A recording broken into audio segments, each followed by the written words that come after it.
168 কোটি টাকা খরচ করে শিউরি রাজনগর রাস্তার উন্নয়ন 38 কোটি টাকা খরচ করে, রাজনগর খয়রাসুর রাস্তার মান উন্নয়ন 14 কোটি টাকা খরচ করে, রাজনগর ব্লকে হিরাপুরি আলিপুর রাস্তার মান উন্নয়ন 10,70,00,000 টাকা খরচ করে, খয়রাসুর ব্লকে সংখ্যালঘু ছাত্রছাত্রীদের জন্য হোস্টেল করা হয়েছে, খয়রাসুর ব্লকে নতুন লোকপুর থানা চালু করা হয়েছে।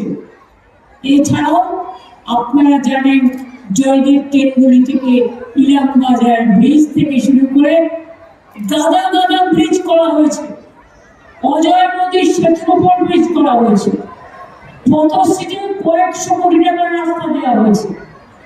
কোনটা করা হয়নি? দেওচর যে কোল ইন্ডাস্ট্রি হচ্ছে, কয়লা খনি, 1 লক্ষ ছেলে মেয়েদের কর্মসংস্থান হবে।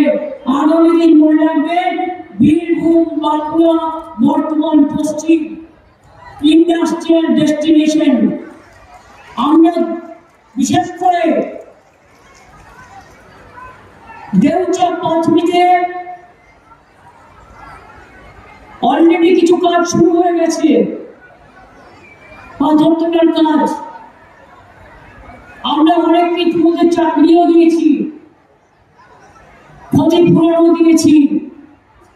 যে যে এলাকায় যাবে সেই সেই এলাকার মানুষ চাকরিও পাবে, ক্ষতিপূরণ পাবে, প্লাস হয়ে গেলে প্রকল্প ওখানেও কাজ করবার সুযোগ তারা নিশ্চয়ই পাবে। একটা কথা মনে রাখবেন, আমরা যখন ক্ষমতায় এসেছিলাম একবার নয় 1000 বার শুনতাম, রাত্রিরে রাস্তায় বসে থাকতাম, পড়াশোনায় হারিকেন জ্বালিয়ে পড়তাম, কারণ তখন ছিল লোডশেডিং এর সরকার। আমরা স্লোগান দিতাম, লোডশেডিং এর সরকার আর নেই দরকার। আজকে আপনারা কেন গর্ববোধ করবেন জানেন? আগামী 100 বছর কোন বিদ্যুতের অভাব এই দেওচর পাঁচমি হয়ে গেলে আর বাংলার মানুষের হবে না, আর বিদ্যুতের দাম কমে যাবে। কেউ এদিকে কখনো তাকায়নি, বিক্রি করে নিয়েছ। যারা দেশ বেঁচে দেয় টাকার জন্য, তারা আবার বড় বড় কথা বলে, বেশি মুখ খোলাবেন না। আমরা জানি কোথা থেকে কত কি কার কাছে যায়। তার মধ্যে বীরভূম জেলাতেও আপনাদের নেতা কম নয়, মানে আমাদের না, ওই ভণ্ড তপস্বীদের। বীরভূম জেলায় স্বাধীনতার পর থেকে যা হয়নি, এমনকি বিশ্ববাংলা ইউনিভার্সিটি ওখানে আমরা করে দিয়েছি, তা আজ হয়েছে। মেডিকেল কলেজ, এটা ঠিক কেষ্টমকে অনেক হেল্প করেছে, সবাই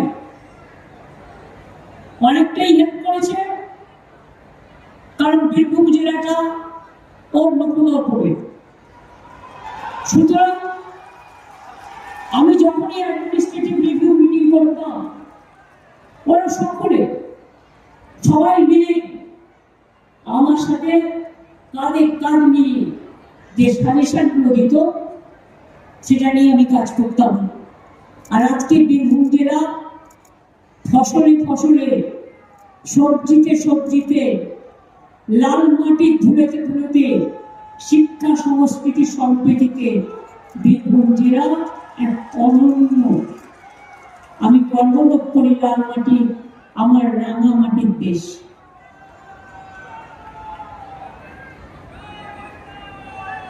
আপনারা কি আমার লাইন দিতে চান নাকি?